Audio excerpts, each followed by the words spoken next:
ಬಲಿಚಕ್ರವರ್ತಿ ಹತ್ರ ಭಿಕ್ಷೆ ಬೇಡ್ತಾನೆ. ಸೊ 3 ಹೆಜ್ಜೆ ನೀನು ಎಲ್ಲರೂ ಹಿಡ್ಕೊ ಅಂತ ಹೇಳ್ತಾನೆ. ಅಲ್ಲಿ ಇಡ್ತಾನೆ, ಇಲ್ಲಿ ಇಡ್ತಾನೆ, ಕೊನೆಗೆ ಎಲ್ಲಿ ಹೆಜ್ಜೆ ಇಡಬೇಕು ಅಂತಾನೆ. ಬಟ್ ಈ ವಾಮನ ಬರೀ ಚಿತ್ರರಂಗದಲ್ಲಿ, ಕನ್ನಡ ಚಿತ್ರರಂಗದಲ್ಲಿ 1 ಕಾಲು ಕೇಳ್ತಾ ಇರೋದು ಅಷ್ಟೇ. ಅದು ಕನ್ನಡ ಜನತೆ ಕೊಡ್ತಾರೆ. ಸೊ ಆ ಹೆಜ್ಜೆ ತುಂಬ ಒಳ್ಳೆ ದೊಡ್ಡ ಹೆಜ್ಜೆ ಆಗುತ್ತೆ ಅಂತ ಹೇಳ್ತೀನಿ. ಸಿನಿಮಾ ಮುಗೀತು. ಸಿನಿಮಾನಾ? ಸೊ ರೀಸೆಂಟ್ ಆಗಿ ರಾಯ ಸಿನಿಮಾ ನೋಡಿದ್ರಿ, ಈಗ 2ನೇ ತಮ್ಮ ಧರ್ಮವೀರ್ ಅವರು ಆಕ್ಟ್ ಮಾಡಿದ್ರು ವಾಮನ ಸಿನಿಮಾ ನೋಡಿದ್ರಿ. ಸೊ ಸಿನಿಮಾ ಮುಗೀತು. ಸಿನಿಮಾನಾ?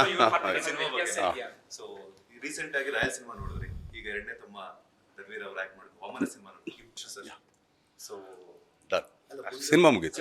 ಸಿನಿಮಾನಾ? ಸೊ ರೀಸೆಂಟ್ ಆಗಿ ರಾಯ ಸಿನಿಮಾ ನೋಡಿದ್ರಿ, ಈಗ 2ನೇ ತಮ್ಮ ಧರ್ಮವೀರ್ ಅವರು ಆಕ್ಟ್ ಮಾಡಿದ್ರು ವಾಮನ ಸಿನಿಮಾ ನೋಡಿದ್ರಿ. ಇಬ್ಬರ ಕಾಂಬಿನೇಷನ್ ಸಿನಿಮಾ ಯಾವಾಗ ಬರ್ಬೋದು? ಸರಿ ಇಲ್ಲ, ಅದಕ್ಕೊಂದು ಒಳ್ಳೆ ಡೈರೆಕ್ಟ್ ಬೇಕು. ನಾನು ಇವತ್ತು ಹೇಳ್ತಾ ಇರೋದೇನೆಂದರೆ, ನಾನು ಮಾಡೋದಾಗಲಿ ಇಲ್ಲ ಚಿಕ್ಕಣ್ಣ ಮಾಡೋದಾಗಲಿ ಇಲ್ಲ ಧನ್ವೀರ್ ಮಾಡೋದಾಗಲಿ ಇಲ್ಲ ಅಂತಲ್ಲ. ಒಂದು ಒಳ್ಳೆ ಕತೆ ಬರಬೇಕು. ಸುಮ್ಮನೆ ಧನ್ವೀರ್ ನಂಗೆ ಗೊತ್ತು, ಧನ್ವೀರ್ ಏನು ಮಾಡೋದು, ನಾವು ಆ್ಯಕ್ಚುಲಿ ಒಂದು ಪದನೂ ಕೇಳಲ್ಲ, ಕಥೆನೂ ಕೇಳಲ್ಲ. ಧನ್ವೀರು ಮಾಡ್ತಾರೆ, ಆ್ಯಕ್ಚುಲಿ ಏನೋ ನಮ್ಮ ಚಿಕ್ಕಣ್ಣನೂ ಮಾಡ್ತಾರೆ. ಆದರೆ ಅವರಿಬ್ಬರಿಗೆ ಆ್ಯಕ್ಚುಲಿ ನ್ಯಾಯ ಒದಗಿಸಂತ ಒಬ್ಬ ಡೈರೆಕ್ಟ್ರು ಬೇಕು. ಆ ಥರ ಬಂದರೆ ಖಂಡಿತ ಮಾಡ್ತೀವಿ. ಇನ್ನು ನಾವು ಮಾಡಲ್ಲ ಅಂತೇನು ಹೇಳ್ತಿಲ್ವ. ಅವತ್ತು ಹೇಳ್ತಾ ಇರೋದು ಇವತ್ತು ಹೇಳ್ತಾ ಇರೋದು ಒಂದೇ, ನಾವು ಮಾಡೋದು ಕನ್ನಡ ಸಿನಿಮಾ. ನಾವು ಆ್ಯಕ್ಚುಲಿ ಯಾವುದೇ ಬೇರೆ ಭಾಷೆ ಸಿನಿಮಾ ಮಾಡ್ತಾಯಿಲ್ಲ. ಎಲ್ಲ ನಾವೇನು ಪ್ಯಾನ್ ಇಂಡಿಯಾ ಸಿನಿಮಾ ಮಾಡ್ತಿಲ್ಲ.